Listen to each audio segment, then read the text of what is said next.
What is up, y'all? Welcome to another episode of the Fast Lane Podcast, the racing game podcast for racing gamers by racing gamers. Remember that.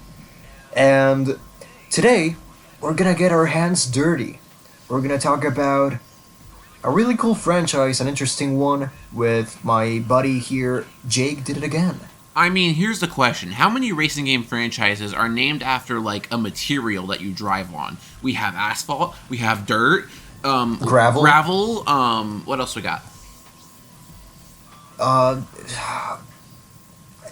was gonna say grip, but that doesn't... Now, Wait, tarmac? there's no way there's actually a game named Tarmac, right? Let me look it up. I gotta look it up right now. Okay, we're starting off amazingly. Holy shit. But okay, I'm gonna look up Tarmac Racing Game. Tarmac Racing Game. Isn't that technically like every racing game ever made? Unless you're on, Wipeout or F-Zero. Yo, hold on. There's a racing game called Tarmac Race. Does it count? No, because Tarmac Race is implying an action versus a series that's just called Tarmac. Like, Tarmac, that would be a statement. Tarmac Race is just an action of what's in the game. There's a fucking sequel called Tarmac Legends. You're fucking kidding me. No. It's not coming out yet. You gotta look it Alex up. did... On Okay, Steam. hold up. Tarmac... You're shitting my pants right now. Tarmac Legends... No fucking way. Why did I tell you? Tarmac What the fuck did I tell you? Why does this game look like it's from, like, 2011? But it's not out yet. The story sounds like The Crew a bit. It gives me The Crew vibes. This game has very old vibes. Oh, I wish I could get The Crew Unlimited working. I still haven't got that working. Rip. Yeah, speaking of that, The Crew is back. That's amazing. It's been back for a couple weeks It now. is a truly amazing thing. It would be... What's also amazing is I actually remembered to export my save, so I can play with my same save file that I had on PC. But, oh shit. for some reason, I have not been able to get past a certain error message that a good amount of people on Linux are having, but I'm having it on Windows, so rip. Anyway, we're talking that's Anyway, we're supposed to talk about dirt. I mean, I really enjoyed playing outside in the mud and dirt and stuff as a kid, but nowadays, I loved eating it. as Continue. okay, well, first off, Colin McRae Dirt, or Dirt in the U.S. Typically with these kind of like retrospective podcasts, which I'm really enjoying, it's such a different way to cover a series. With this kind of thing, I usually want to start off with like our personal stories with each game. But I want to make a certain statement about the Dirt franchise that I was actually thinking while I was playing earlier. I thought about it, and really, when you really look at where Codemasters was on paper, the Dirt franchise was a stupid idea that should have never happened. Because let's look at the context. If we look at something nowadays, let's look at Assetto Corsa Competizione, a game specifically focused on GT3 and GT4 racing. Does it extremely well. Is very catered to its niche, just like a game like Colin McRae Rally. So then the idea of splitting all your eggs in different baskets instead of making one great game on a specific motorsport and, making this weird mesh of multiple sounds like a terrible idea and it's not very focused. Yet the Dirt franchise is turned out to have a great legacy with some of the best racing games of all time. So on paper it shouldn't have worked, but look at what we got in the end. I don't really have like an emotional attachment to the franchise. I just went to it because even though the concept is something that wouldn't really work, as you say it, it's such a dope execution. And when I discovered Dirt when I was a kid, I was like, oh my god, this shit is one of the best racing games I've ever played in my life. But yeah, I remember playing Dirt 1 on a PlayStation 3. I think it was a PlayStation 3. It was at a cyber cafe in the city I live in. And Cyber Cafe, by the way. Okay. And I miss cyber cafes because, it was my first experience with the new gen consoles back in the day with the PS3 or the Xbox 360. And right there and then I played Burnout Mm-hmm. Paradise for the first time. And Motorstorm Ooh. Apocalypse as well. And I shat my pants. My 8-year-old self shatted his pants right there on the couch. But playing Dirt, Very really descriptive. descriptive. But Dirt was a really cool game. I remember playing it, having a lot of fun with it, and it had a really, really nice car selection. And one of the things you can notice is the interface, the menus. And Oh, trust me, I'm oh, gonna be you're gonna be talking yapping about about that, that. I know. But I was like, holy shit, the menu's amazing! And what I didn't know is that even some of the previous games have sick ass menus, like Colin McRae Rally 3. But those are Mm-hmm. out of the equation right now because we're talking about the Dirt franchise, which it's weird because it started off as some sort of spin off or sequel, something weird. Because, Yeah, it was like I said, it's a further evolution of the yeah, CMR series that focuses on multiple motorsports instead of just rallying, which on paper sounds like a bad idea because it would dilute your fan base. But look yeah, at no, what they it did made with it it. cooler. But yeah, the first Dirt game had some cool ideas and some things that they never even try to do again, like the trucks. That's Mm-hmm. one of the things. Yeah, the big truck races, the hill climbs with like Oh Pikes man, Peak and Pikes stuff like that. Peak. There's definitely Mm-hmm. some interesting modes that are exclusive to Dirt One. Each Dirt game kind of has its own flair. I think that's where Dirt One definitely earns its own is it being a bit more traditional in some ways. I guess it's not as experimental as some of the later ones were, but you had cool representation of different off-road motorsports that you wouldn't see in Yeah, for any other sure. titles. It's really interesting because even then it had like a strident look to it, It was, I don't know if I should say different from the rest of the games or rally games from the time, but it was striking visually back then, It was, It yeah. was back then.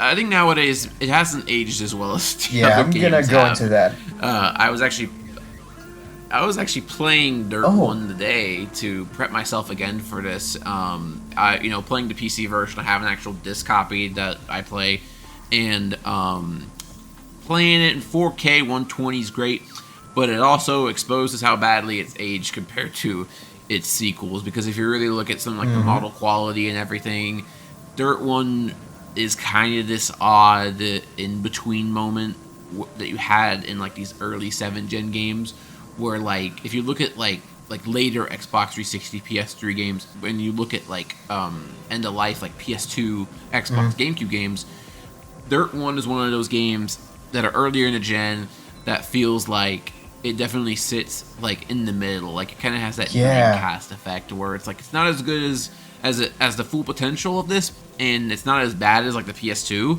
and it kind of just has this weird, odd in between look to it. It's still a cool game, unquestionably, but graphically, yeah, it aged a little weirdly, especially with its massive amounts of blue. Yes, that's the other thing.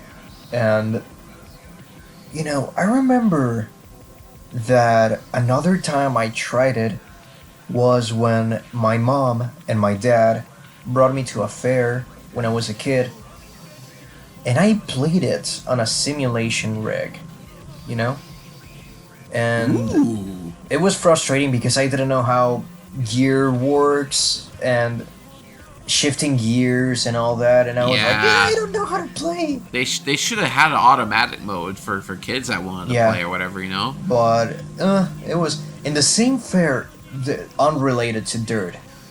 But I remember seeing like a Forza Horizon copy for PC. I'm not joking. This was back in like 2012 or 2013. And it was literally Forza Horizon with a little banner on top saying games for Windows. Literally. I don't know what the fuck was that about. Well, I wonder, like what other game it installed when you when you put it in, or if it was just like a video. You installed the trailer and Can it you just plays imagine a that? video while a cool Trojan installs Oh in the my god, background. that is so fucking. Imagine that. But, anyways. That's probably exactly what it was. That's more than likely what it was, or maybe it was just Need for Can Speed you Most Wanted imagine? or something. There were DVDs here in Latin America that had jump scares to fuck with people. That is just. It's That just sounds straight about up. right. Straight up hateful behavior. Like, straight up evil. But, anyways. Okay, so you're someone that clearly got pranked by one of them. If you're calling it straight up. Yeah, no, evil. I might have. I might have. But.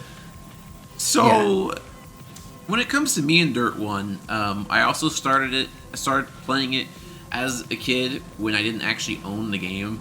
I have two distinct memories of the Dirt franchise for the first time, and the first one is actually this one place where I would, where you would go to get your hair cut, and they had to entertain the kids somehow. And so in the kids corner of the section, they had a couple 360s, and they had like some sports games, and a couple Lego games, and they had the original Dirt. And I never really got to play a long rally stage or anything, but I would always start a race, play a bit or whatever through limited experience. That's also how I started playing Mario Kart, because another place before had Game Cubes, and that's why I played Mario Kart Double Dash. I got like 12th. I was gonna say 24, but this isn't Mario Kart World.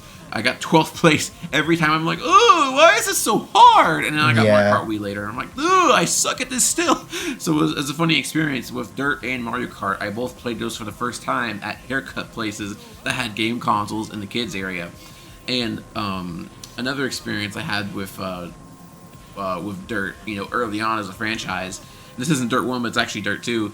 It was at Blockbuster. It was one of those games that I know that I never had. I didn't play it, but I always saw Dirt 2 in that Xbox 360 section when I went to rent Need for Speed Carbon again and again and again. And apparently, I think I did actually end up renting Dirt 2 or Grid, because it's on my Xbox 360 achievement list on my old one, that Red Ring. But it was always one of those games that felt kind of eluding, because it's like, that's a racing game that I have not played, and always just seeing it in Blockbuster over and over again. But I have no memory of playing Dirt 2 until much, much, much later. Regardless, Dirt 1, I think, was the first game in the series. It definitely was the first game in the series that I had played. And going back to it now, I am very glad to say that Dirt 1 doesn't really have first game syndrome, is what I would call it. You know what I'm talking about? So, with first game syndrome, it's kind of got that problem where, in a series that, a lot of people love, the first game, people don't really give a damn about. And one racing game that I would love to talk about, has that problem. Burnout has that problem. Burnout has that first game syndrome, that it's just not really as exciting. It clearly feels like a tech demo in comparison to what came later. Burnout 2 honestly feels like the finished version of Burnout 1. And just other franchises where that first game just doesn't feel fully feature complete. And I'm very glad that Dirt isn't one of those franchises, because playing Dirt 1 again, the game is actually a really solid overall experience. It definitely is more of an evolution of the CMR series rather than something like Dirt 2 or 3 that go in a completely different radical direction. But Dirt 1 is that a faithful evolution into other off-road motorsports, but also doing new innovative things with the franchise. But I think something very important about Dirt 1 is that it was actually the start of It was actually the start. I'm gonna keep that in. Playboy Cardi impression. Oh no. Anyway, it was the start of Codemaster's golden era. It was the start of Codemaster's famous streak from Dirt 1 all the way to Grid Autosport.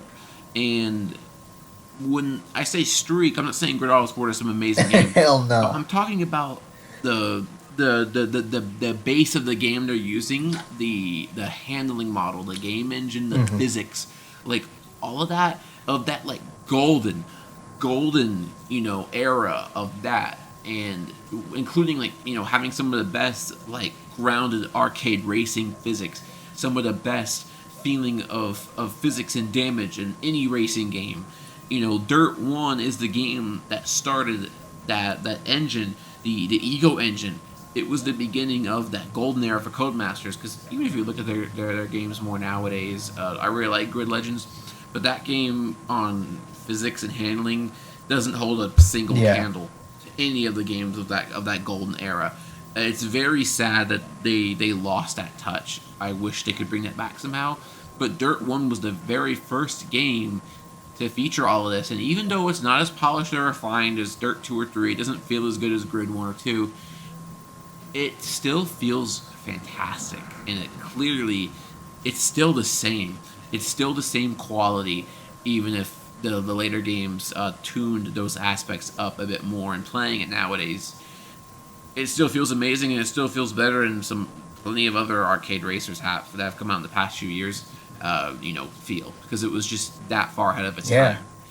Like, in my case, I liked it more when I was a kid. Now I don't jive with it a lot with the first one, even though it did a lot of things right.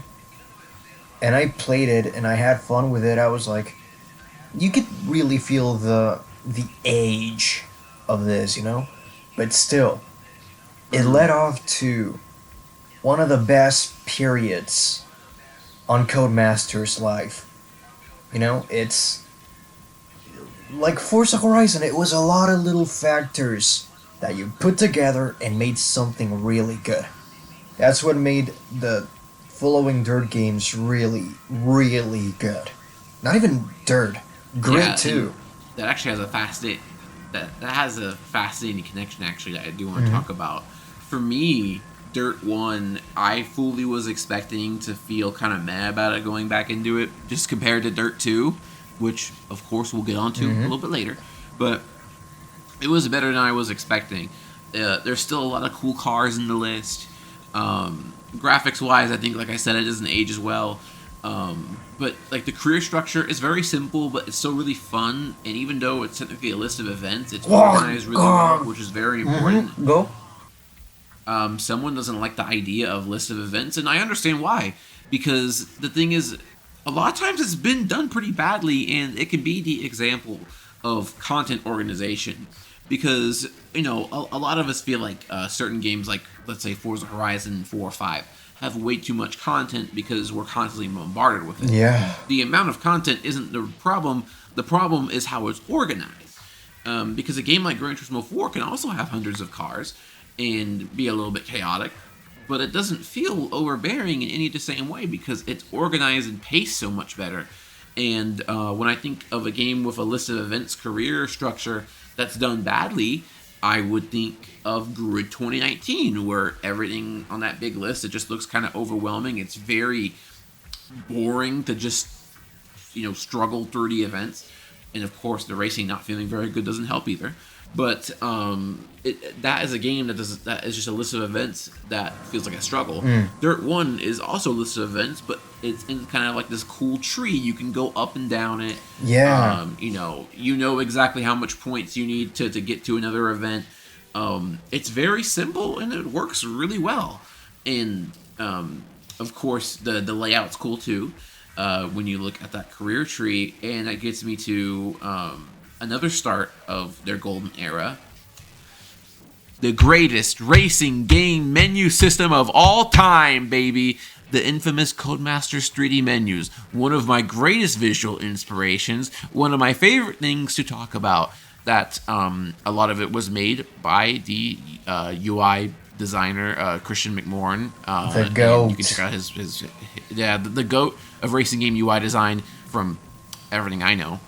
And Dirt 1 was the start of this era. Obviously, the previous games, like Colin McRae Rally 05 and other previous games, have really cool UIs. And clearly, Codemasters had great minds, great ideas, and great execution when it came to UI design before this era. But when they went with the Ego engine on these new consoles, they really wanted to say, yeah, we really give a shit about using all the power because we're going to do as much we can with the damn menu system. Mm-hmm. Not everyone's going to take that commitment with the menu system, but they absolutely did. Having a menu in, guess what, 3D space. So instead of, you just look at it head on. These, honestly, Dirt 1's menus would be kind of boring if it was, not completely, because the arrows and the colors, like, the arrows are still cool. And the color scheme is really aesthetically pleasing, but it wouldn't be nearly as interesting if it wasn't in a 3D space. When you are in a 3D space, it can do cool things like, oh, I'm in this one box and I hit A and the arrow goes all the way to the back to the next box. So it's very simple. It was clearly the start of this whole thing, like I said, but it was the beginning of the golden 3D menu era, which we will get very deep into later. But that's another celebratory thing in and of itself. It's just that idea of having these menus in a 3D space. We can do these cool things. Let's take advantage of it. And of course, I wish we saw more of it now, but it's harder to make than a 2D menu. So obviously, not every game has it. Yeah. But Dirt 1 was the true.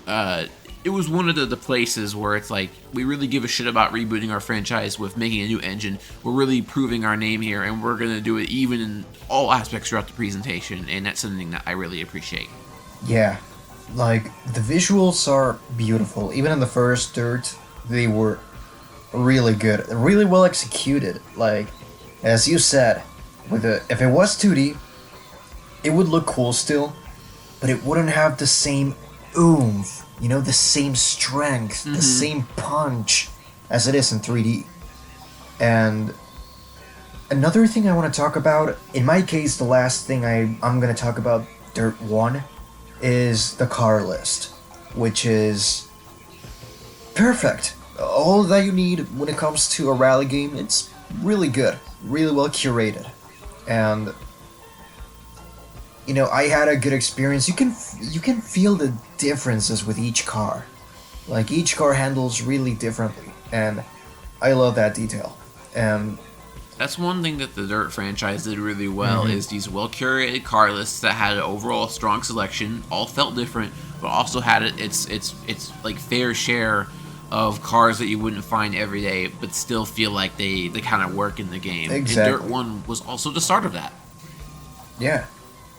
But anyways, do you want to continue with Dirt 1, or do you want to... I think we've said all we really need to say about Dirt 1, and now we can get on to the main star of the show. Hold on. From 1 to 10, how much would you give Dirt 1? How much would I give Dirt 1? I would prefer to rate things in terms of words, because I like to do like tier lists, so like S, A, B, C, D tier. And I tend to do those tiers in words, meaning S is like a fantastic, A is great, B is good. In Dirt 1, currently, I would rate it at like the top of B, so it's good, but it could be a great tier the more that I get back into it more recently. So I would say somewhere around there. So we're using the tier list method this time. All right, so that's what I like to do. Okay, so I would give it a B, or a 7. I think that's very fair. A 7 or a B, either or. It's that's all very right. fair, I think. But yeah, we're gonna get to the absolute peak, not only of Dirt, but rally games as a whole. It's just... And I honestly, even beyond rally games, this game is in my top 5 racing games of all time. It's really that type of game. But yeah, we're talking about Dirt 2. Wait, you're talking about Dirt 2? I'm talking about the Colin McRae rally port for iOS, released in 2013. You don't remember that? Oh my god, was it? What? Hold on. Yeah, I think I remember that. I think I played it. I mean, that shit's the GOAT. You can bring Colin McRae Rally with you any fucking where you want to go. It was on mobile. Oh, fuck, you're right. No, no. Colin McRae Mobile is the GOAT. Completely clears everything. No, but like, seriously, though. Colin McRae You Dirt know 2. what we're talking about here. Yeah, Colin McRae Dirt 2. And even when I'm saying these words, I picture Ken Block welcoming me to Colin McRae Dirt 2. It's such a timeless game. Like the first Forza Horizon, it was perfect in the perfect moment with the perfect people, in the perfect music, in the perfect visuals, in the perfect cars, in the perfect locations. It's so well made. It's just I completely agree. I remember one night years ago we talked about the Ego engine and we started yapping about Dirt 2. And it was back in like 2021 or 2022. I remember this. But you know, Dirt 2 is such a beautiful game. From Dirt 2 is on masterpiece tier for me. That is above S tier. It is in my top 5. It is my fifth favorite racing game of all time. Codemaster's greatest game they've ever made, the greatest off-road racing game of all time, and represents some things in the racing game genre that it has done the best out of any game. A few specific things that I really want to go into detail about, but I think it's a good idea to start off. What is your own story with this game? How did it come to you? You know. okay, so at the same cyber cafe that I went to play Dirt 1, I saw that there was the sequel right underneath it. And I was like, I want to try this. And when I tried it, I was losing my mind. Because, coming from PS2, which is a console in which the menus are really static, this changed the game completely. For example, a couple of examples I'm gonna give you. Split second. The fact that I could see the glass in slow motion just drifting across the screen, or seeing the explosions and all that, it blew my brain back when I was a kid, you know? Or stuff like, this is 2D, but imagine the Mortal Kombat reboot menus, where Scorpion punches Sub-Zero and it goes in slow motion in the menu. You gotta look that up and watch it to see what I mean. But right there and then I found out what you could do with the new generation of consoles. And Dirt 2 is spectacular. It's spectacular visually from the beginning, from the get-go, from the intro when you're being welcomed into the game. And when you get the little phone call from, was it Dave Mirra or Ken Block? It was probably Ken Block, since he tended to be more of a mentor throughout the whole game. Yeah, because I remember there were a couple of personalities in the game, a couple people like Tanner Faust, Dave Mirra, Ken Block, really, really cool shit. And it was a special game because at the same time it was a homage for Colin McRae, you know? It was like a dedication, like a celebration of his life a bit. And the game is, in presentation, it's beautiful. The music, it's just perfect. It all clicks together in a really cool way. And I think they made the right call to make it more festival focused, something like the X Games. It was a really good choice. Perfect timing, because the X Games were a big thing around that time. I remember during those years, sometimes like we turn on the TV and like stuff like X Games, snowboarding and like skate tricks and stuff like that would be showing on TV. That era of extreme sports was really good. It was really like big and popular, and putting that into a racing game and doing it with things like stunt drivers like Ken Block and rally drivers, of course. It's just it's perfect. It's again, like you said, like they couldn't have best time for that, best possible choice. Like it was just one of those things that ended up being a lightning in the bottle. They understood the assignment. They knew what they had to do right at that moment. Yeah. And when it came to that moment, so before I say my own story part, the part in the Dirt 1 section about the whole haircut place, keep that. But when it comes to the blockbuster part, cut that out. because I want to tell that here. All right. Instead, because I think it's going to make a lot more sense chronologically. Yeah. When it came to Dirt 2, I never actually played it around that time because all I knew of Dirt 2 back then was seeing it at the Blockbuster and just looking at it and being like, whoa, that's one of the racing games I haven't played. Let me rent Need for Speed Carbon again so I can finish it. Yes, I'm one of the people who didn't finish Carbon in on the first sitting or whatever, and so I never understood all the rhetoric about that. But I rented Need for Speed Carbon and a bunch of other games, but I never rented Dirt 2 at Blockbuster back then. But I always saw its box there, so it was always very eluding. Even though I played Dirt 1 at that haircut place I talked about, never played Dirt 2. However, later on I did get around Dirt 2 in late 2016. Dirt 3 was given out for free by Codemasters as a preparation for when it was about to be delisted. And, I'll get into that later with Dirt 3, but I got in that game. I wanted to play Dirt 2. And seeing the pictures of Dirt 2, the marketing material, the trailer that I watched for it, getting interested in I should get that game. I was in a really horrible time in my life at the very end of 2016. And I really wanted any sense of going back in time, any sense of nostalgia. And this was something that was interesting because it was something I didn't have nostalgia for, I hadn't played, but it would be like a new experience within that time, so it would take me back somewhat, like that. And so it was perfect timing, really. And I felt like I really needed that kind of thing back then. And I got the game, and okay, I actually didn't get the game.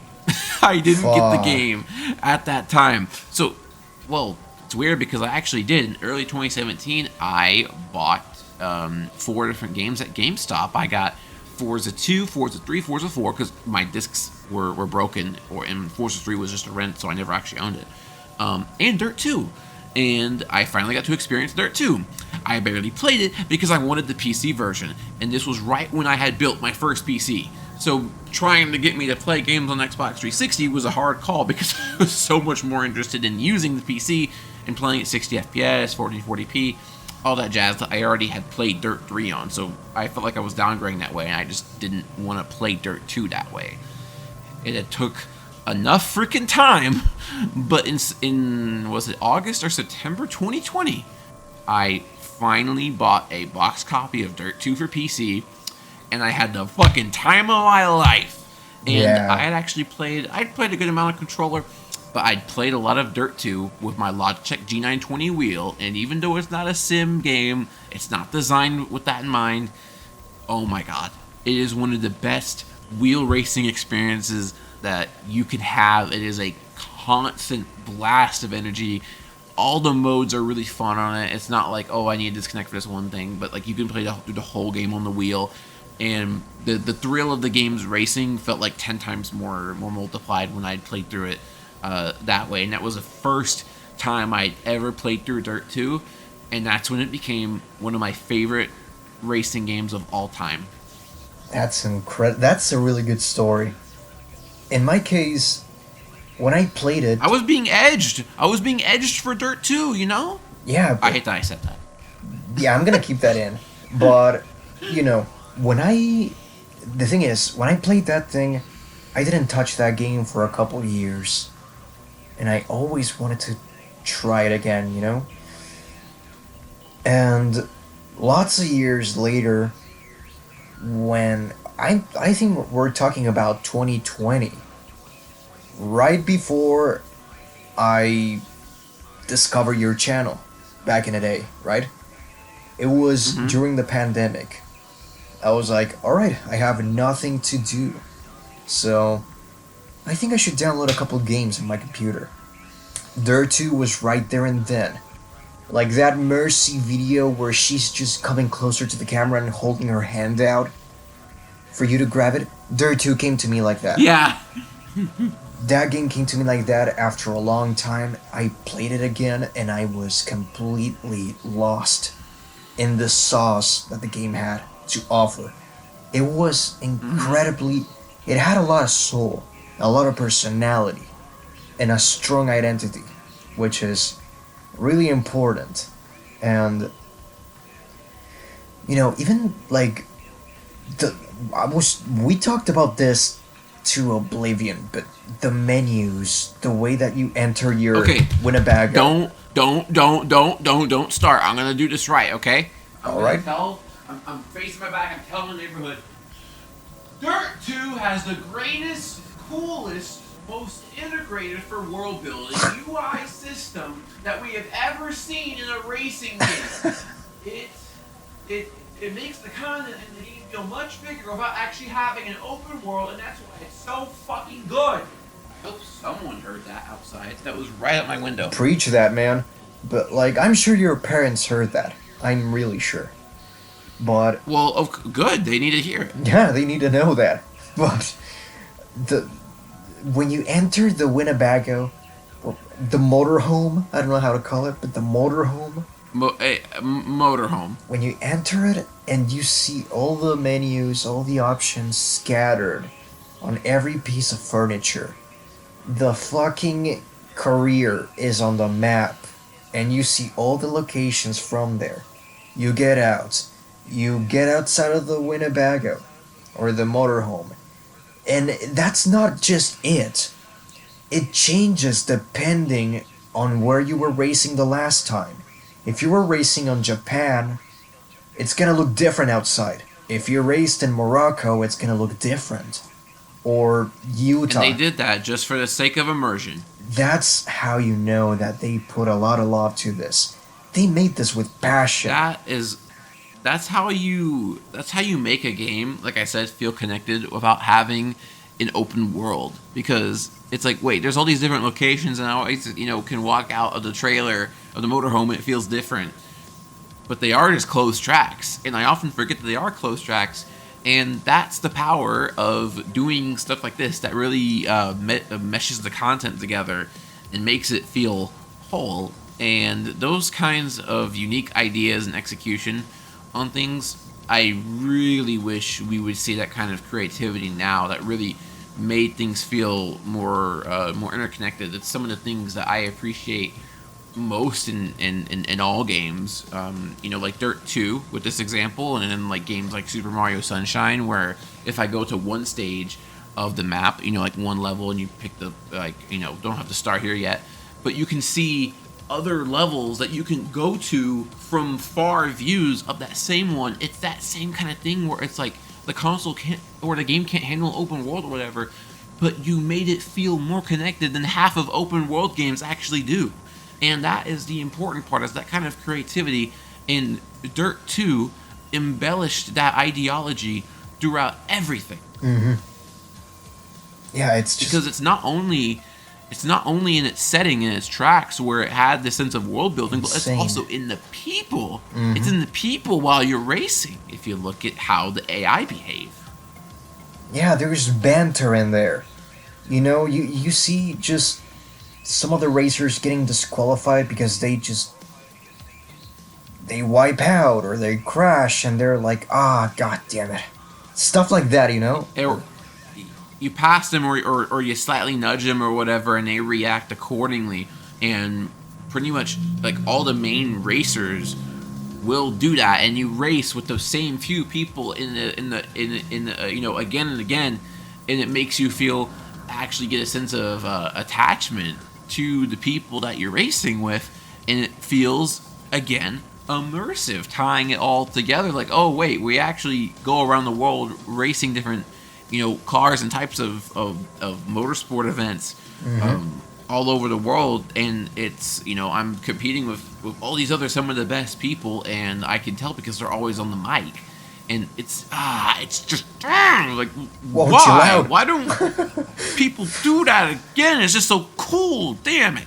Yeah, no, it's insane. The other thing as well is that, for example, one of the racers just wipes out on the first lap and crashes.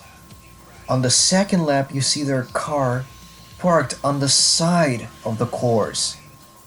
As if they towed it right out of the track. I never even noticed that. I don't even notice that in game. That's amazing. Yeah, and another thing are the loading screens. They camouflage the fact that the game is loading in such a creative way. It's just you see the snapshot of your car, it just zooms out and goes to the part of the map you're going, and it puts a couple pictures and all the stats and all the racers, and it's just sex. It's so. And that's what I call amazing UI design, is that it doesn't even feel like a UI. It doesn't even feel like a fucking menu. When you look at stuff like that, like zooming into the picture and then boom, that's the angle it's on when it's actually loaded. Like it makes it feel like it's just like a movie sequence. You know, Mm-hmm. it doesn't even feel like a game at that damn point. And that is again that creativity that meshes it all together. And the thing is, what's funny is that we've been yapping about Dirt 2 when it comes to all these, not superficial, but kind of like stuff they didn't need to do. But it's like when it comes to the actual gameplay itself, it's also fucking goated. Yeah. Like this game feels amazing. The track design is some of the best.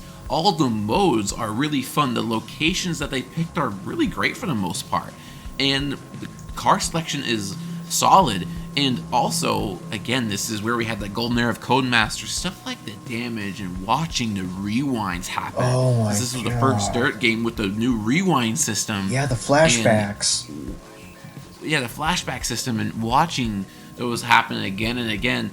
That was some of the fun that we really had with these games that, we would play when we were younger. Like I played Grid 1 when I was younger. Yeah. And just watching that rewind happen again and again. This was the first Dirt game to have that system.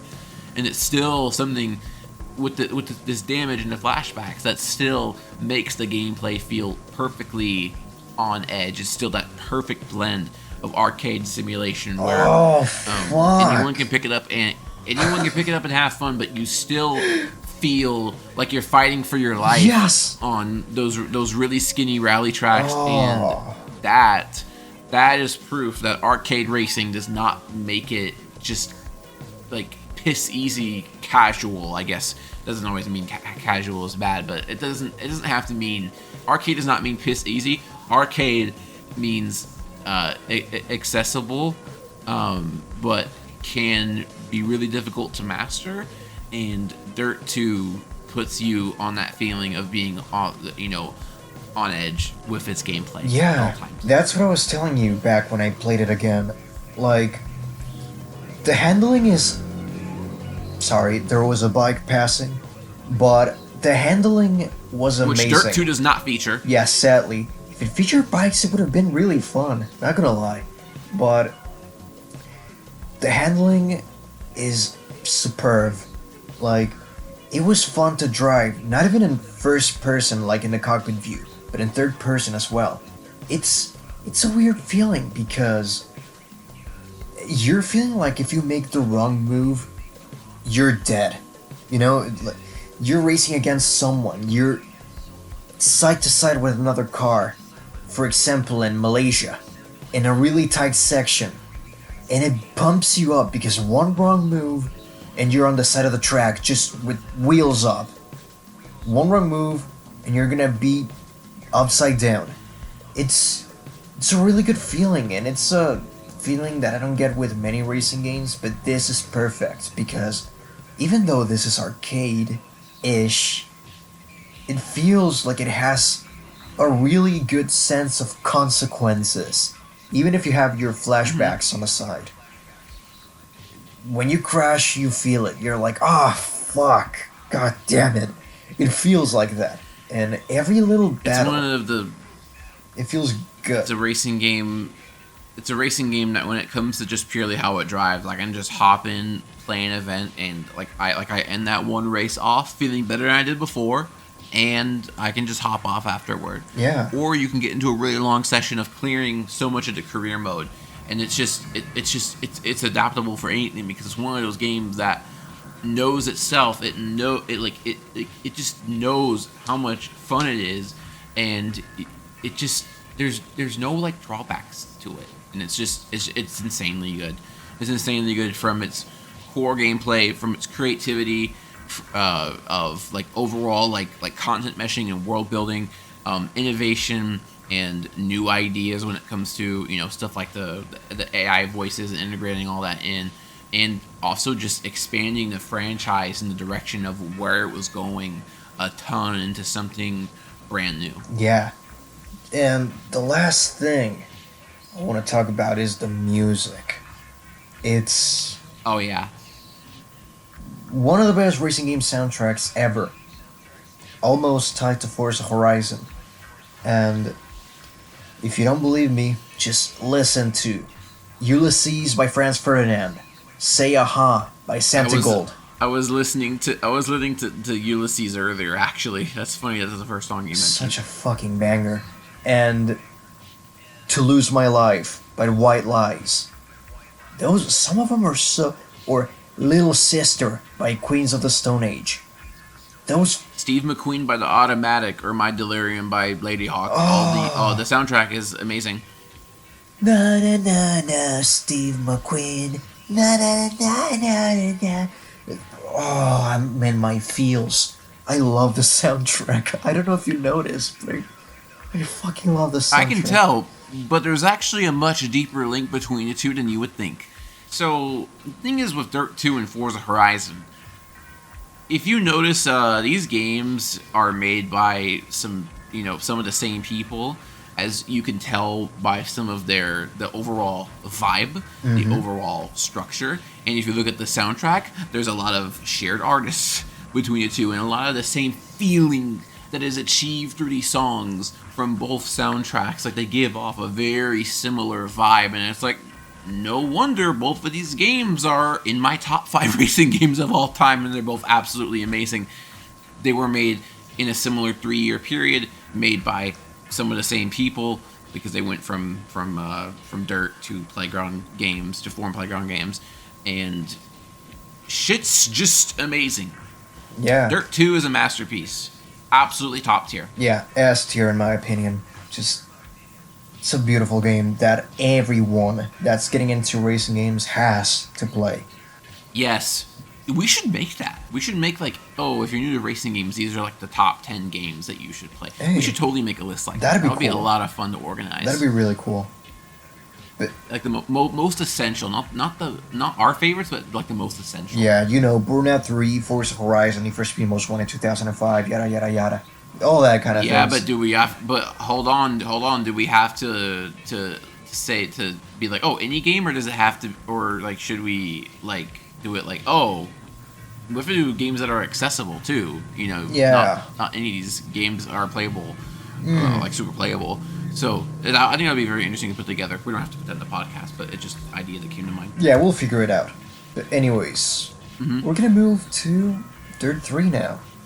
And thankfully, the series did not fall off. Dirt 3 is also amazing. Yeah, it's pretty cool. It's a really good game that there was a time where it was tied against Dirt 2 for me. Dirt 3 for me is where I actually really started to get into the Dirt franchise. Because, as I said before, it was a game that was given away for free on Humble Bundle. Oh shit.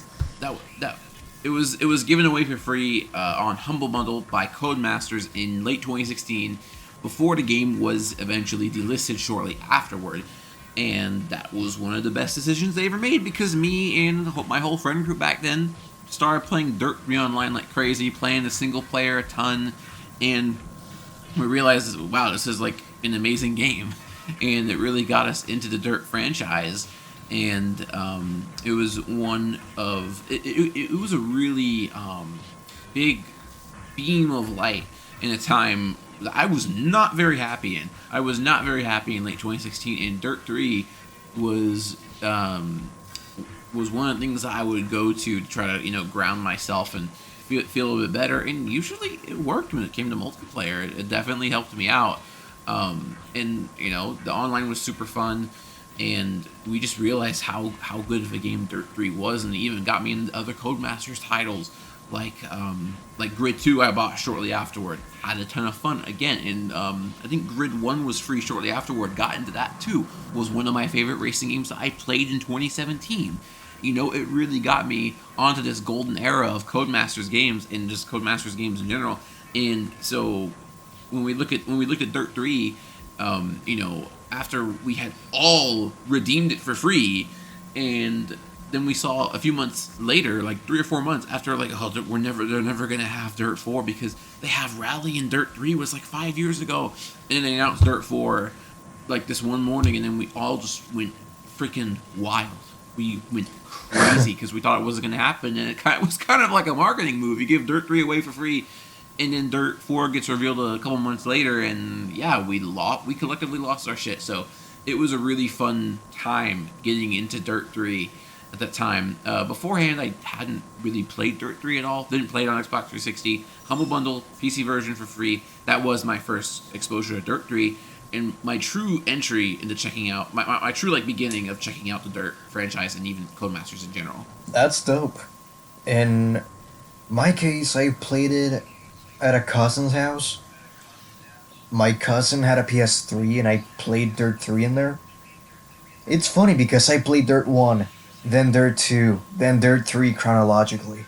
And yeah, I, all at the same house, or no, no. The same first, house, but you played them in the right order. I did not. yeah, no, like the first two were at a cyber cafe that is now a place where they prescribe classes, which is a really huge downgrade. But I'm not gonna keep that in. The first two games I played them at the cyber cafe, and the third one I played it at my cousin's house, and I knew how the thing went. I know how the game was evolving and changing. And I was like, huh, this is cool. It's not as cool as Dirt 2, but it's still really cool. And I didn't know how to explain it back then because I was a kid. And now I get why. It's really simplified. It's not as quote unquote overkill as Dirt 2 is, like getting in the trailer, getting out of the trailer, having the options scatter around. It's just a menu, like any menu would be. But it has triangles. it had pyramids, which are a really cool stylistic choice. Right. And Dirt 3, yeah, while it didn't have the same sense of world building and meshing of content that Dirt 2 had, Dirt 3 was kind of... It went in a bit of a, how do I explain? Weird visual direction, because it's like a lot of the soundtrack is very, like, much more ethereal and atmospheric, and then yeah, it's trippy. That's the perfect word to describe it. And then you see triangles opening up to, like, display the menus and shit, and it's like, who came up with this? And you see it like you see it on the logo as well, and the little dot on the eye. That is it's really cool. But you know, now I played that game again after a lot of time. Back in 2022, I remember I went back into Dirt, and I played Dirt 3 again. And I wasn't feeling it at first until Fuse started playing by Hudson Mohawk. And right there and then, I was like, holy shit, I get it now. Because when I was a kid, I didn't get the hang of the game. I was like, this is so weird, I don't like it. But I played it recently, and I'm like, this shit is the bomb. It doesn't have to be the same as Dirt 2, and that's okay. And they went the same way with the X games, but took it further. Because you know what? What? They introduced Gymkhana. Right. Which is a really good addition, in my opinion. It kept things fresh. And, you know, it's cool to take a little bit of a break from rallying all the time and have some sick stunts to do and all that. It's pretty cool. I like it. The car selection has a couple cars that are fit for Pikes Peak, and I find that really interesting. There are some weird picks, but they're so good. And the music is beautiful. The aesthetic is ethereal, just as the music. The feeling of it is really... It's colder. It feels like a colder game, but not in a bad way. It's really good. And I think it was a much needed atmospheric change from Dirt 2 because you can't just attempt the same thing and do it again. And Dirt 3 did that change very well, and that colder, trippier feeling works really well because the game has a lot of snow tracks, and they're really fun to play through. I think that's Dirt 3's main strength is its new tracks and more polished feeling of like racing in game modes. And stuff like that's new in Dirt 3 would be like the head-to-head mode, and obviously Gymkhana, which I think are both really fun. And I think the handling feels significantly tighter in Dirt 3. Not that it's not amazing in Dirt 2, because it is, but Dirt 3 feels even better to drive on. And you have certain cars that really are an example of showing that tighter feeling of driving, like the Mini Cooper in Gymkhana. That car should not be as fun as it is, but it absolutely feels insane. It's my favorite Gymkhana car, easily. And yeah, Dirt 3 is just one of the best arcade rally games you can get, and it has some of the best, most fun tracks, the best driving, handling feeling. Overall, still a fun career mode. It still offers plenty of choice. I think it might be a little overextended, like it's a little too long in some places, because I had almost finished it, or I kind of finished it, and then my save corrupted, and I couldn't completely finish it. And now I played through the whole game again, and I think maybe it's because I tried to gold every event, but I still haven't fully finished Dirt 3, and that's kind of hilarious. I did that. I golded every event. It was a complete pain in the ass. I swear to God. It's a blessing and a curse to have those kind of ratings for events, because it's fun and it lets you get through even if you don't win. But at the same time, if you like seeing all the golds, then it's such a time sink. Dude, it happened to me with Split Second.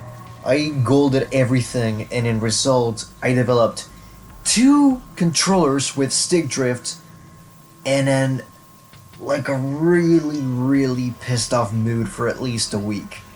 I was relieved, but I was like, fucking hell, that was a pain. But Dirt 3 was more fun to finish, to gold in particular. But, it's a really cool game. It's a really interesting vibe change, which I find fascinating because the second one was so rowdy, so wild, so strident, and this one is colder, bolder, and more minimalistic. It's a really weird change, but it's really welcome. But the last thing I want to talk about Dirt 3 is the tracks themselves and the cars. So they had some new locations in here to race, like Iceland, Smelter, what else? Kenya. Monte Carlo, Sweden, Aspen. Kenya. I love the Kenya track. Kenya was one of the best trailblazers in my opinion, but my favorite track in the game is the Sweden Trailblazer. Trailblazer is probably my favorite mode in the whole game, but it's or is it Switzerland? It's either Sweden or Switzerland. It's super snowy track, and I had some of the most fun online moments on there. You could definitely screw up, but like with like the little villages you go through and stuff like that, yes. Easily one of the most fun. Man, it makes me. I want to play Dirt 3 again right now. Same. I really want to play again. Play Dirt 3 again right now. Us saying all these things is making me want to play all these games again right now, which is just a true testament to how good they are. Yeah, they're so beautiful as a franchise. They're amazingly tied together. It's so good. And the cars, it was a huge change, but I liked it. I like the new cars. But the thing is, I don't like the lack of variety in trophy trucks, because you have that fictional truck. Yeah, there's not much there. And you had the Hummer HX, you had the Dodge Ram, you had a lot of good shit in there too. So Dirt 3, I think, definitely got rid of some of the oddballs you see from Dirt 2, like the Nissan 350Z or like the Hummer H2. But you're right, most of the cars are actually changed out. Like, even if you had like the same car, its variant wasn't the same. If you look at the Rallycross, like WRX in Dirt 2, in Dirt 3, it was not the same like kit. It didn't look the same. It didn't feel the same.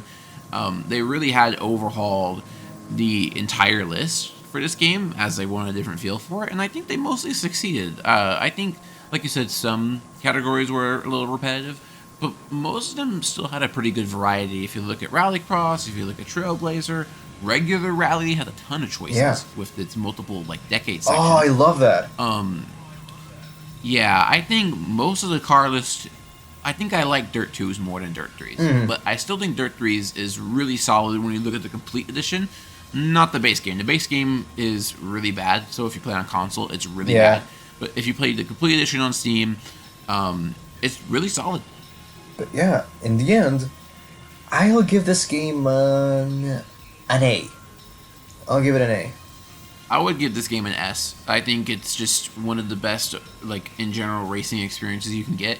And the games that I think do really creative things with racing games in general, like, you know, the stuff that we talked about with Dirt 2 that we were gushing over, that Dirt 3 doesn't do, those games are going above S because barely any games really do them, and they end up being some of my favorites. But when a game nails everything about racing and does new things like Gymkhana, which they nailed on the first go, along with having super fun online and just great memories, that quantifies S tier for me, personally. Yeah, I really like Dirt 3 for sure. Amazing game for sure. But now, and then this is the part where you cut to like, oh, this is really interesting. This is where it gets spicy. Yeah. You know, this is where I mentioned that part. Yeah. Yeah. Because this is where Dirt split off into two branches. Because when I mentioned that player feedback, they actually didn't really listen at first, if you think about it. Because I mean, I almost forgot about this game existing, even though I have a very funny history with it. Dirt Showdown was a thing. Let me tell you, I loved that thing. I loved it. I am also a Dirt Showdown enjoyer, and I have no shame in saying that. You know, I'm gonna tell my story on how I found out about this game. Oh, this is gonna be fun. I can already tell this is gonna be good. Yes, so it goes back to 2012 at first. There were magazines, and for context, back in the day they showed that they used to sell memory cards for the PS2 and games for the PS2 still. And I remember seeing the cover. Oh no. Yeah, what happened? No, I'm preparing myself for your story. Keep going. I remember seeing the little tiny cover of Dirt Showdown and thinking, holy shit, I played the previous ones. What is this about? This looks dope as fuck. And, you know, many years passed, like 3 years. So it's 2015. I went to an aunt's house in Argentina, in another state, with my mom. And I had to do like an operation on my teeth because I had like some sort of... How do you call it when you have holes in your molars? Cavity? I had cavities. So I went there to fill those cavities at the dentist. And, you know, the night before I went to the doctor, I played Dirt Showdown. And on the PS3, on my cousin's PS3, on the living room, I pressed play, and the game loaded and all that, you know? And it was at the start menu. And my mom called me to get something to drink. I grabbed a bottle of Coke, went back to the living room, and what greeted me on the screen was the intro. I came back... Yes. I came back to the CGI one, yes, right? Yes, I came back to the intro, and I was losing my fucking mind. It was the best thing I've ever seen in my entire life. Just cars dancing between each other, just crashing each other and making it this beautiful dance of destruction. And seeing the cars just do donuts, shunting each other and just jumping on top of the stage. It was beautiful, and I played it with another one of my cousins. She had a lot of fun with it. We laughed our asses off just playing for hours until it was 5 a.m. and I had to go to the doctor. So I slept for half an hour, and I went walking all the way to the dentist, which was like 10 blocks away, walking like a zombie. I went there, and I came back, and I remember trying to eat while playing the game again. It was so bad. I was stuck in like this the whole time. And it was such a fun memory. But I replayed that game again because I had this love for the game. And I played it and it was so good. I craved to play that game because we're talking about the 2020s now. The story I told you about was in 2015, 2016. Mm-hmm. And going to 2020 now, I have the Xbox 360, but I'm driving myself nuts because I wanted to get some of the Dirt games, but I couldn't because they were delisted, including Dirt Showdown. And as I kept craving for Dirt Showdown, I finally got the chance to play it on my computer, and I loved it. So, the menus are really good. You know, imagine Dirt 3, but a bit more overkill. I like how the beginning factor for these games is the menu. No other games we are ever rating that way, but because these set such a standard, the first rating is the menu. Yeah, because it's the first thing you see when you open up a game. Like, you see the logos, the intros, blah blah blah, the start screen, but you're greeted by the menus. And when the menus got you, they got you. And when we're talking about these Codemasters games, even when we're talking about Grid, those suck you in. They immerse you. They are like, okay, let's show these guys what we're about. And you open up their showdown and you see the tiles falling like do do do do, and it's like holy shit. Oh yeah. It's much more aggressive than Dirt. It's in a fucking coliseum, and you see your car just drifting around in the background, just roaming around, and it's so cool. And the progression, I like it. You know, the game is short as hell. If you put your mind to it, you could finish it in a day. But it's a game better enjoyed when you take your time with it, you know? So it's funny, I actually discovered Dirt Showdown through something you mentioned in your story. I remember seeing an ad for it shortly after it was announced on the Xbox 360 dashboard. Like, I would boot up my 360 every morning and play something. And they had an ad for Dirt Showdown. I'm like, oh, wait, new racing game. And I just clicked it and I watched it. I'm like, that was cool. And I forgot about it until later in 2016, where the game was free with Xbox games with gold. And it was, like you said, absolutely hilarious, stupid, full of fun. It was our first demo derby game that we had played together. We hadn't played any flat out or anything like that. So Dirt Showdown was our first exposure to that as a group, and it was crazy fun. It made us go insane. The modes are great. And going back to Dirt Showdown now, it's funny. I kind of have that multiplayer instinct with it. I don't play it much single player, but when you do play that game online or even in split screen with others or whatever, I don't know if it has split screen, but the game was made for the purpose of being a party game. There's no question. No better way to put it about it. It is best built as that racing party game, and it is one of the best and most fun out there. I think this is where Dirt's damage physics get obviously they're amazing, and here they get used in a completely different context and they hold up perfectly. It is so much fun to hit other people in all these game modes, and it's quite funny. Since I love playing this game online with people, I have a status where it's anyone I threaten people with copies of Dirt Showdown. You can get it on key websites for $1 still because no one cares about it. And so I buy a key to people that I meet, and it's oh yeah, we play games on Steam. You got Dirt Showdown? No? Okay, yeah, here's That's Dirt amazing. Showdown. It's I just threaten people with keys with Dirt Showdown. Oh, you don't want to play it? Here it is anyway. Fuck you. It's just a really funny thing because it's it's a game that's so easy to hop into and enjoy with others. And that's immediately really its first difference with every other Dirt is that this game feels like it was definitely built for multiplayer as a party game, as something to laugh your ass off at. unlike every other dirt, it's not a memoriam to Colin McRae. It's not for the history of rallying. It's not representing motorsports. It's not being a pinnacle of arcade sim blend. It's just being a stupid party game.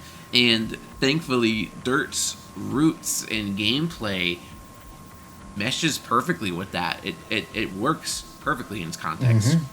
Yeah, no, the thing is, it's really ballsy what they were trying to make, but it's a spin-off in the first place. It's still a good game. And all those licensed cars, just throw them out the window. Here you have derby cars, vans, pickup trucks, tow trucks, those buggies, weird dune buggies, and those strange rat rod looking things. And you have those vehicles at your disposal. And they didn't throw all of the licensed cars out of the window. They kept a couple for Gymkhana. And I think the car designs in here are fantastic. They're perfect, and I love them. The fictional cars fit perfectly for the game, for its atmosphere, and it proved Codemasters can make some pretty good fictional cars, since that was new for the Dirt series.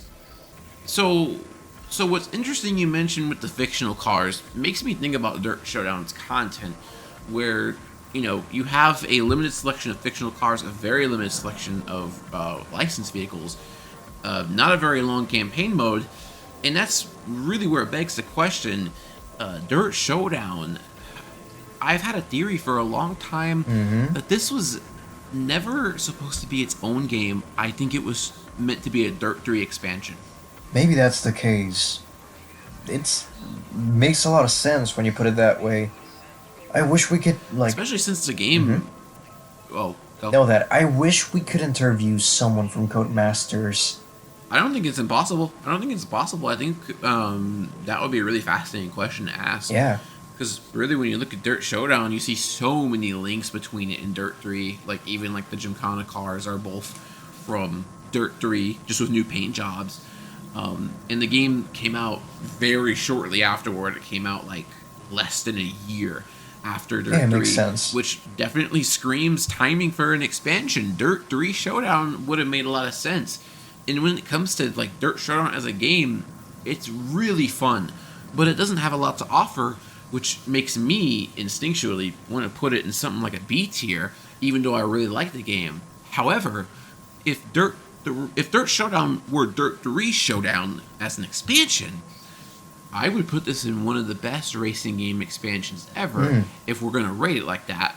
I mean, currently, my favorite racing game expansions are Burnout Paradise Big Surf Island, Forza Horizon 3 Hot Wheels, Mario Kart 8 Deluxe Booster Course Pass. And if Dirt Showdown was an expansion, it would be up there. But as its own game, I don't think it stands up as much, just because there's not that much for it to offer, even though it's a lot of fun. Yeah, I get that. I would give it an A in my case, because I had a lot of fun with it. It's fun. It's stupid as hell, but it's fun. It's so cool to play the modes, the weird modes it has, the 8 tracks, the domination mode, the one where the mode where everyone is racing at a different spot, and you have to get to that same part first, with doing the tricks in between. Yes. And when you do that online, and someone misses a trick, and then the person gets so mad, and it's one of the best, funniest racing game experiences to play in a multiplayer or setting. the sumo mode, where the cars are on the platform and you have to push each other up the edge. Yeah, and you have to knock them off. I love that mode too. That was one of my favorites at the start. Yeah, no, but it's just beautiful modes, really fun modes, really good soundtrack, really good aesthetic. I like it a lot, so it's an A for me. It's definitely an A. While Showdown is a weird game, it was the peak of weird for Dirt. I mean, first off, when it came to what Colin McRae Rally became, turning into Dirt 3, overall the game structure was a bit more reverted to that of the original Dirt, but featuring Gymkhana was a big turnoff for a lot of rally fans, as it wasn't really anything like the original motorsport that Dirt had started from. and that led to a lot of fan campaigning for Dirt to return to its origins. And this is a video series about the main Dirt series. We want to focus on that, but for that to make sense, I have to talk about Dirt Rally being released in early access in early 2015, because that game was then a big success for Codemasters, and that kind of overwrote what the original Dirt 4 was going to be. And much later on, we finally got Dirt 4 in 2017. So I remember I was in Chile in 2017, and I used to use Facebook a lot back in the day, and I followed Dirt back in 2017. And I remember seeing the orange heartbeats as if they were teasing something was coming up soon. And I was like, oh, now this is something. This is interesting. And as time went by, they showed I remember they showed this slogan. Something about be fearless. Or something like that. I think it was something like that. Yeah, that was Dirt 4's slogan. And I remember they showed the heartbeats and they revealed the logo and the trailer. And I was like, holy shit, this is what I was waiting for. Even though I wasn't going to play it until almost 8 years later. And I remember seeing videos from the Slab Train playing the game. And I was like, holy shit, this looks dope. It was the time where I used to watch a lot of the Slab Train and Black Panther. And Dirt 4 looked amazing. I remember the reveal of Flat Out 4 making me lose my shit back then. They were really interesting times when I recall them. There was the new Gorillaz album back then as well, Humans. That is insane. It really takes me back. It really ages the things that happened. But yeah, I had that feeling that Dirt 4 was the return to the good formula. And when I played it, I was like, meh, it's alright. It's like the last Dirt game that felt like the mainline Dirt games, so to speak. It doesn't feel like Dirt Rally, it feels like Dirt 3 at most, you know? That's funny because for me, when it comes to Dirt 4, I was actually introduced to the game like the day that it was announced, which was a few months after Dirt 3. I really got into Dirt 3. And so I woke up to the news one morning and I'm like, oh my god, Dirt 4! And I was just freaking out over it. I was excited because I loved Dirt 3. And over time, as they had marketed the game, the more and more I looked at it, it didn't really look like what I had wanted personally. It didn't really get the cool parts of Dirt 3 down to me, and I didn't end up buying it when it came out in June. For some reason, it had just lost. That is sad. Yeah, it was sad. It had lost me at that point. I wasn't being negative about it. It wasn't really interesting to me at that point. That was I just noticed. from January to June. Go. I just noticed the high we were on like an hour ago. It's gonna go downhill from here. I can feel the depression setting in right now. That's sad. But Yeah. But then Dirt 4, I finally got to start playing it around 2020, and it's funny how you say that it feels like the last main one. For me, it feels exactly like Dirt Rally, but worse. Because, playing Dirt Rally, I've played it before. The game is very hard on the controller, feels pretty good on the wheel. Dirt 4 feels, more accessible on controller, but overall just feels worse than Dirt Rally, in my opinion. And the game, this is exactly what it is, and it's I don't think it's a lie at all. Having played Dirt Rally, Dirt 4 is Dirt Rally with some more content and a couple of modes duct taped onto it. That is what Dirt 4 is. It really just feels like it's like, okay, we had Dirt Rally, that was a success. Now we're going to go back to what we did before and build it on Dirt Rally. And Dirt 4, as a result, doesn't really feel like it has that same sense of arcadey simulation combo fun to it. It does not have as good of a feeling of like damage physics and slidiness and fun in that way. There's no more fun replay system. That's not cool anymore. The career structure is very boring.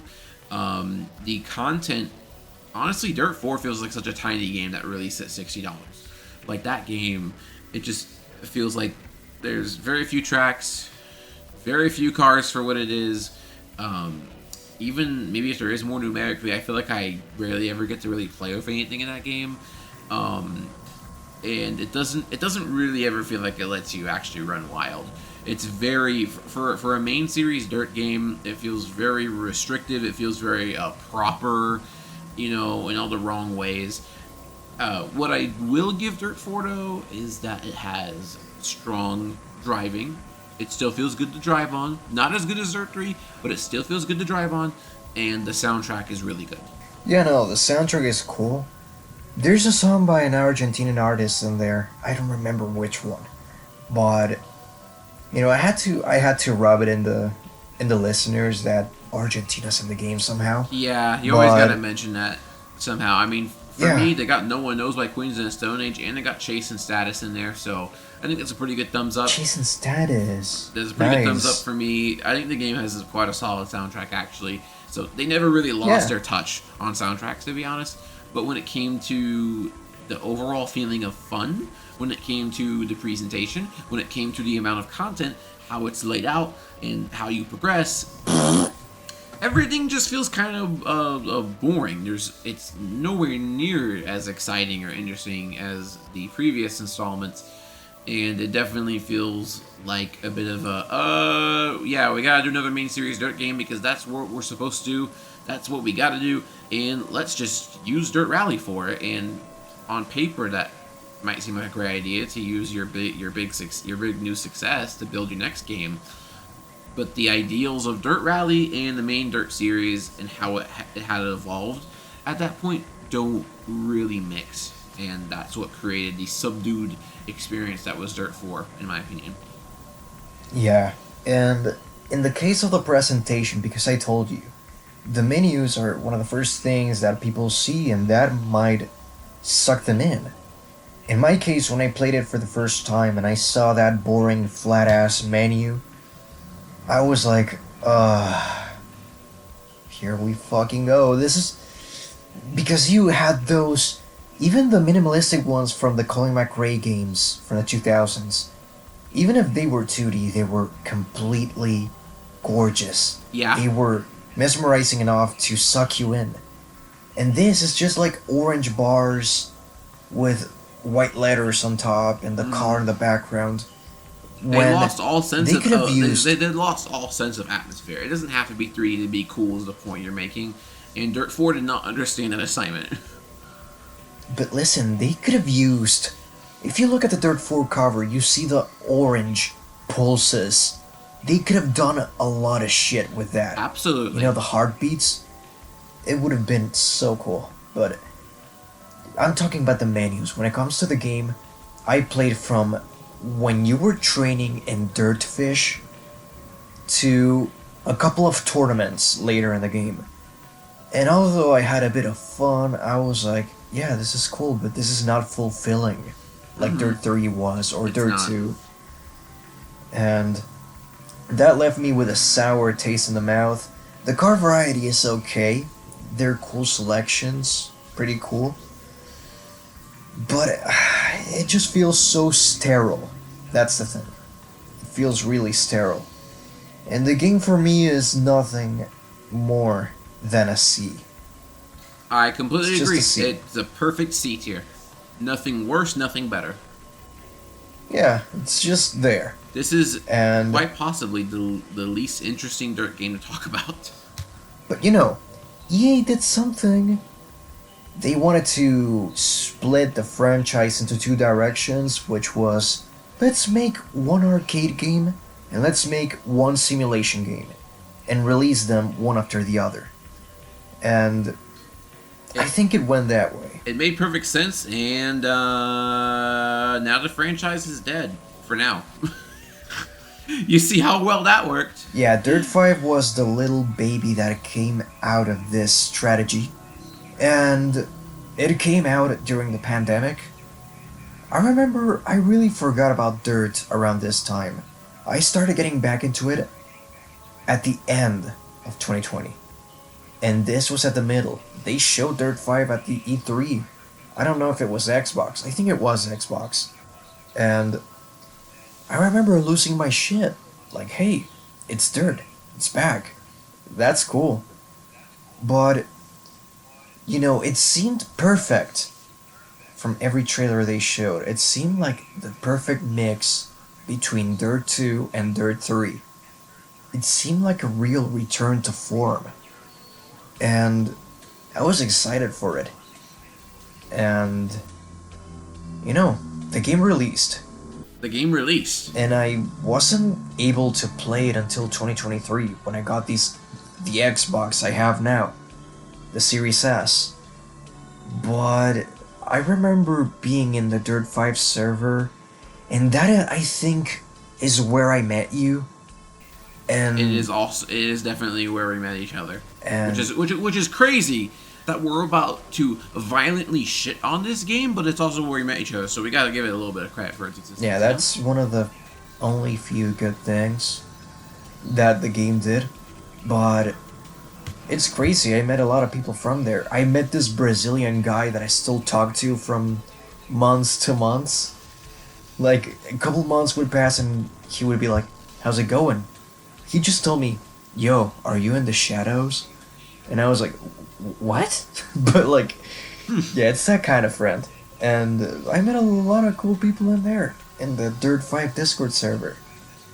And basically that's the story of the game before I played it. And when I played it, I was so disappointed. It was nothing.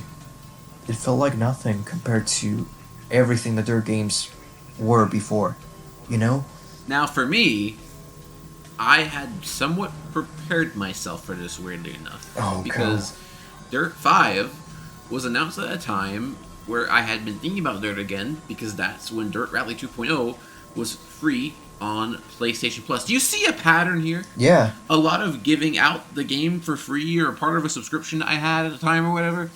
And it gets me into it, and then the next one gets announced, and it's like, this happened like 3 times. Yeah. It happened like 3 times already. Maybe it was only twice, but it's still, if I had a nickel for every time it happened, and it's weird that it happened twice, whatever, the Doofenshmirtz meme, right? But Dirt 5 was announced around like March, April, or May, I think it was, and I saw the trailer, and like, oh, it looks good, but something is slightly off to me. Like, I had watched it a few times, and like everything on paper sounded perfect. That they're separating the franchise, and it's like, yeah, that's exactly why Dirt 4 was boring, and they knew that. So I figured, like, okay, that sounds great. They have a grip on what's going on. Mm-hmm. Every time they would show Dirt 5, every new video, there was some strange critique of it. I felt weird watching it. Something felt off. I don't know if it was the camera or the handling. Well, obviously, we'll see what comes out later. But when it came to like just looking at the game, there was a lot of great things, but there was a lot of things that just were not clicking, and you could even tell that with the damn comment section. Because when it came to the comments on these videos, they were always talking about, oh, why does it look like this? So, it looks weird. It looks like a mobile game, which is a stupid insult. But regardless, people were not pleased like with the visuals or how the game was looking, and there was a friend I had talked to at the time before the release of Dirt 5, and we were talking about its visuals, and he had said at the time that Dirt 5 clearly it shouldn't really be shat on this much because we look at the Evo Studios engine, which is now Codemasters or whatever, the Onrush engine. Look at all these advanced technologies they have. Clearly the game is looking good because they're using all this cool tech. And what I was thinking and what I had said to them was that, hey, it's true they're using all the tech, but you got to use it right, because if when we look at these trailers and see other people commenting, a lot of people are watching on their phones. And we tended to blame YouTube compression for how the game was looking and stuff like that. And I had thought to myself, like, okay, the YouTube compression and watching on your phone, think about a game when you're squinting a little bit. Like, you squint a little bit and you can still kind of see how it looks, but just without all the little sharpness and detail. Mm-hmm. Dirt 5, on watching this video and looking at Dirt 2 when you squinted, I had noted to this person, Dirt 2 still looks better because it's actually composited much better than Dirt 5 is, and it looked better to the naked eye than analyzing it. And that is immediately a moment where I'm like, okay, there's something wrong with this game. Because this is a time where I was playing a shit ton of Dirt 2. Because I had gotten Dirt 2 that summer while we were waiting for Dirt 5. So I was literally playing Dirt 2 in anticipation to Dirt 5. You can see how that made the game worse in my mind. Being used to the peak, right? And Dirt 5 came out, and one of the worst things I could possibly do happened. So back when I was a YouTube content creator, I had received a full key for the game unknowingly. I thought I had only received a demo key for the Playgrounds demo because I was given one on my YouTube channel, as someone that I knew had said, like, oh, you should get it, and then they're like, oh, let's give it to you, and I could try out the Playgrounds demo. I was really excited about that. I tried that, and I noted the game's physics are fucking weird. They're very weird, but I figured, okay, the physics are probably separate for the Playgrounds mode because you have all these different pieces that are very different in the main game. It's gonna get fixed, right? Then later on, the game released, and I did not know that my Playgrounds code was a full code for the game. I had purchased a code for the game off of Green Man Gaming for $10 less, meaning it was either $40 or $50. I paid for Dirt 5. I had redeemed it into Steam, and then I realized, wait, why do I have all the DLC? They already gave me an Ultimate Edition key that was part of the Playgrounds key. I had received the whole game for free, and I just burned $50 on it. Oh my god. So immediately, bad taste in my mouth, because I was not, given the info that it was a full key beforehand, and because it was from a third-party key reseller, I could not refund it. Because I don't know why Steam took it anyway. Like, if I already have it in my library, why are you taking the key? It doesn't make any sense. That sucks. But anyway, I played the game and be like, "Ooh, it's Dirt 5. There's some cool cars. It's Dirt 5. Woo, I'm excited." And then I didn't give a crap in like 2 days because the game was not fun or exciting or new. And it was Dirt 5. Yeah. It had tried so hard to be all those things that it ended up being none of them. That's the perfect way to put it. That's a great way to put Dirt 5. Dirt 5 is a try hard. It is trying so hard to be Dirt 2 and 3 that it forgot the entire playbook. It handles nothing like, okay, let's not say it handles nothing like Dirt 2. I'm going to put something else in place of it. It handles nothing like a fun racing game. It doesn't play like a fun racing game. You don't feel on edge like a fun racing game. And the progression's fine. But it doesn't do anything new like a fun racing game. Because Dirt 5, for all of its faults, it didn't even have like new game modes other than the Pathfinder, which was very flawed due to the handling and physics, which I think we can talk about. And you described it in a way that it felt like nothing. What does that mean? When I played the game for the first time and I did a couple of races, I instantly felt the game felt so wrong. Like, the cars were made of paper.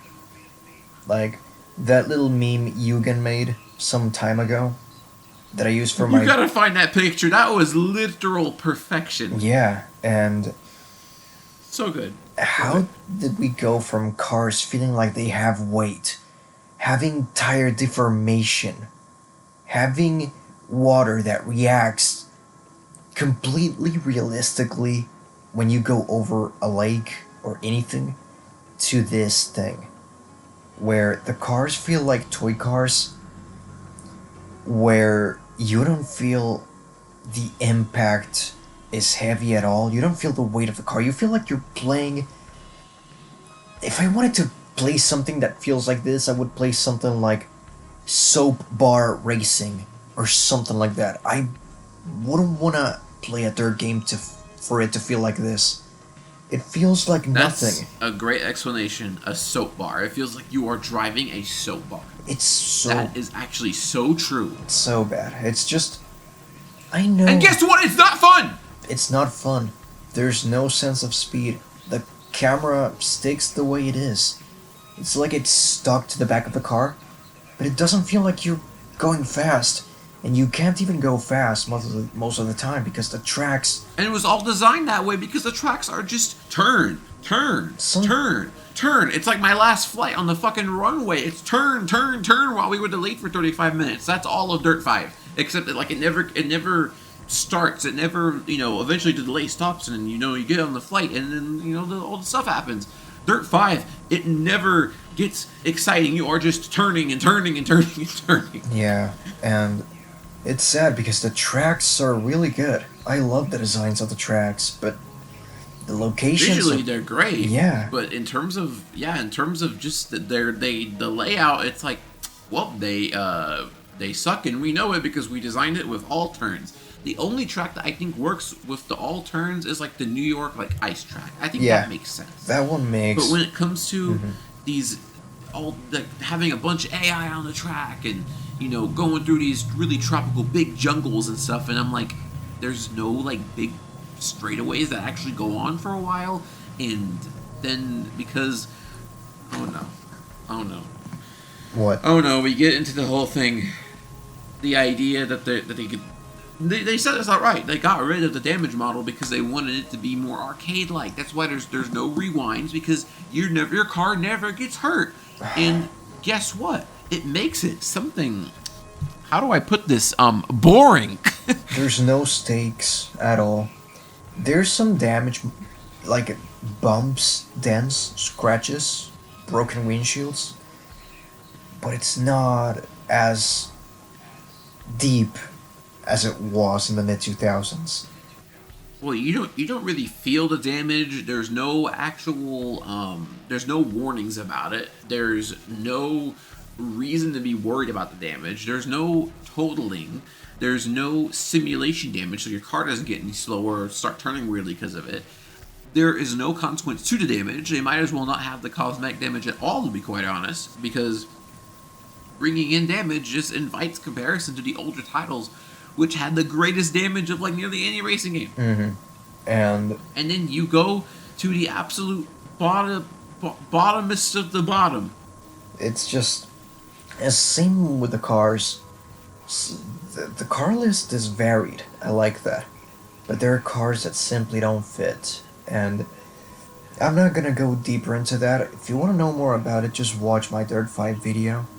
In fact, actually, when I was a YouTube content creator, I made a video about, it was Dirt 5 screwed in both ways. It was like, they wanted to be, carve a new form for the Dirt franchise and make it arcade, but they also want to pay tribute to Dirt 2 and 3, and they failed at both. I made that video a few years ago.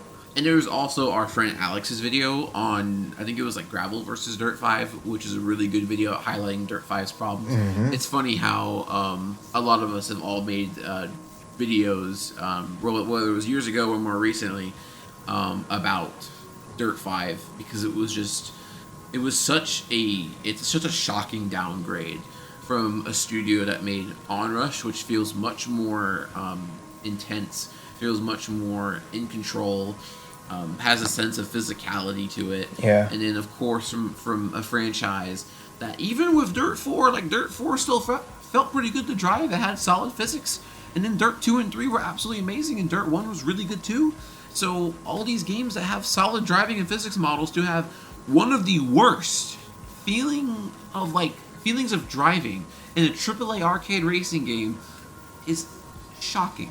Yeah. However, I can't say, when you look at Dirt 5's development, I can't say I'm shocked at the result.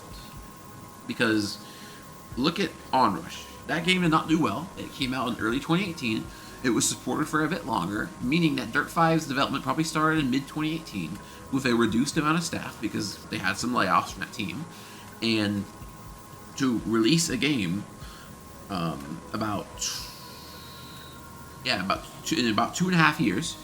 And keep in mind, we talk a lot about how there isn't as much platform difference anymore, and all these games in the mid 2000s. Oh, look at Here's Carbon. It had Xbox 360, DS, Game Boy Advance, PSP, Zeebo versions, stuff like that, where a game would get released on way too many platforms.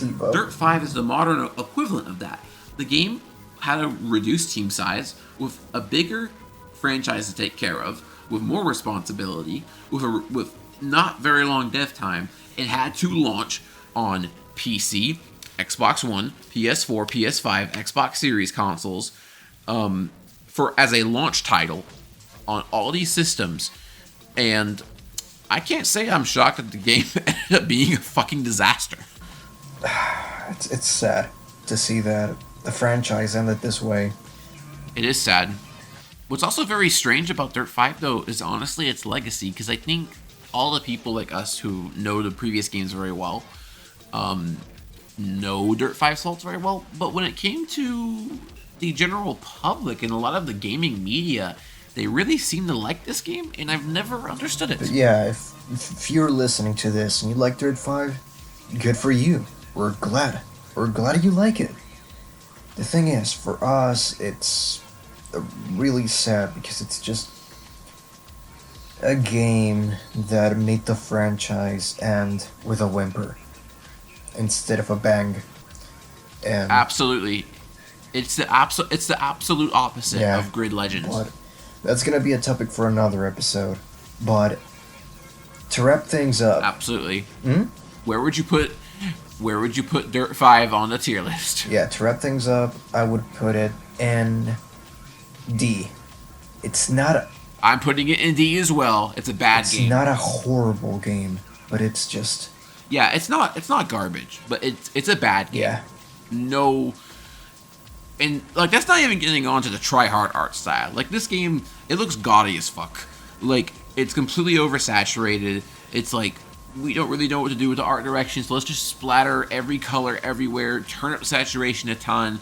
It is a overcompensation for the lack of creativity in the game. That's all I gotta say about art style real quick. That's what I said in the video. It's trying to overcompensate for a lack of charm.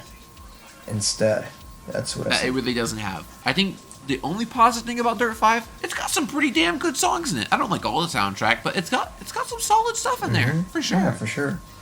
Bango, bango, bango, that's bango, one bango, place bango, where bango, I think bango, bango, bango. Fucking Banker, one of the best songs in the game. And there's Prodigy, Barnes Courtney. I really like that. I really like that one song. Super Like by the Academic and In Degrees by Falls. Those are really good. The Amazons. The Amazons. They even had Stormzy. Stormzy. There was a lot of good shit in the Dirt 5 soundtrack. I love Stormzy. And that is the only good thing that I'm going to give Dirt 5. Everything else is really stinky. The photo mode.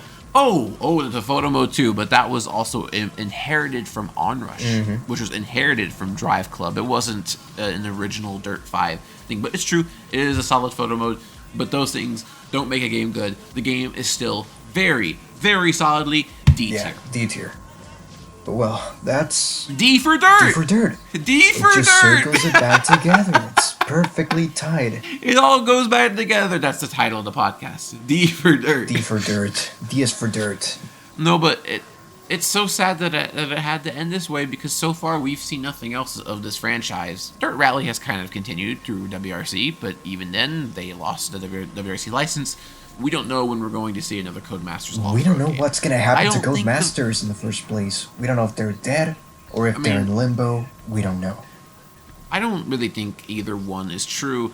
I do think Dirt will see in a return eventually. I think we will see another game eventually. I don't think that franchise is completely dead, but for now, this franchise is in serious limbo because of Dirt 5, which is not only a bad game, but when you look at like, even look at this podcast. You can tell by how this series went by just listening to this podcast of solid start, incredible peak with your sequel, amazing continuation afterward, even fun spin-offs and solid simulations, only to have a really neutral attempt with Dirt 4 and try hard at recreating the magic again, and you did none of it in Dirt 5. And just hearing our voices and hearing how it evolved, I think it represents how the franchise did too. Mm-hmm. But at least 3 out of 5 of the main series games are really solid. Yeah, at least. But yeah, at least. And Dirt Rally 2 is really good. Dirt Showdown's fun. The majority of the Dirt series is quality, and Dirt 2 is one of the best racing games of all time. So I think overall the Dirt series gets a thumbs up for sure. Yeah, no, for sure. But yeah, that's all the time we have for today. It's, oh my god, it's 14 minutes past midnight. I need to go to bed right now. But and it's only 10:13 p.m. for me, so I'm probably going to play some Dirt 2 after this. That's the perfect way to spend your time. So, thank you for watching until the end, and hopefully we'll have more episodes coming soon. So, that's it for today. Yeah. Say goodbye, Jake. I mean, I was never really a fan of playing in the dirt all that much as a kid. I was more of like an indoors kind of kid.